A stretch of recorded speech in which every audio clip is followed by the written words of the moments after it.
সেই ছেলেবেলা থেকে আমি একটা নদী কিনতে চেয়েছিলাম। ছোট, ছিমছাম আর ধনুকের মতো আঁকাবাঁকা একটা নদী, যার বাঁকে বসে আমি অনায়াসে গল্প বলে যাব।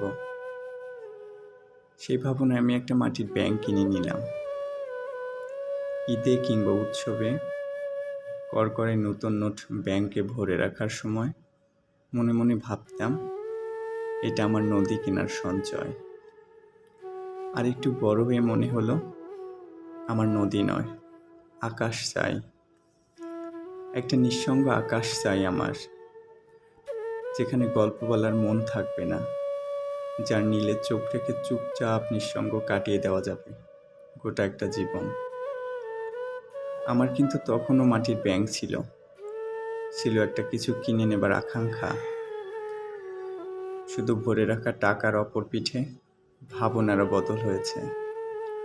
তখন ভাবতাম, এটা আমার আকাশ কেনার সঞ্চয়।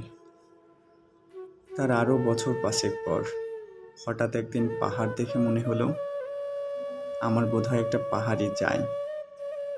ততদিন আকাশ দেখে দেখে বসে গেছে কিছুটা আকাশের রং। পাহাড়ের অমন ভাবলেশিং ঠাই দাঁড়িয়ে থাকা দেখে আমার আকাশের বুকে ইচ্ছে হলো একটা পাহাড় কেনার। ঠিক করলাম, নদী কিংবা আকাশ নয়, আমি বরং একটা পাহাড়ই কিনব। কথা বলে জানলাম, এক জীবনের ব্যথার সঞ্চয়ই নাকি আস্ত একটা পাহাড়। কি ভাবছেন, পাহাড়টা আমি কিনে নিয়েছিলাম? না, সেদিন পাহাড় কিনে আমি ঠকে যাইনি জীবনের হাটে। হাতছাড়া হয়ে যায়নি নদী আর আকাশও। তারপর হঠাৎ এক শরতে আপনাকে দেখে আমি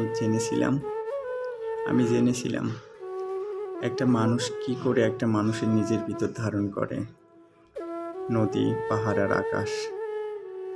আমি সেদিন আমার বুকের মাটির ব্যাংকের সবটুকু সঞ্চয়ের বিনিময়ে আমি জিতে নিয়েছিলাম আস্ত একটা পৃথিবী, যার সমার্থক শব্দ আপনি নামক ব্যক্তিগত একটা নদী, একটা পাহাড় আর একটা আকাশ। মন কষাকষি হিসেব শেষে আপনি আমার এক জীবনের শ্রেষ্ঠ প্রাপ্তি। আপনি আমার মাথা উঁচুবার পাহাড় চূড়া। আপনি আমার গল্প বলা নদী। আপনি আমার নির্ভরতার আকাশ।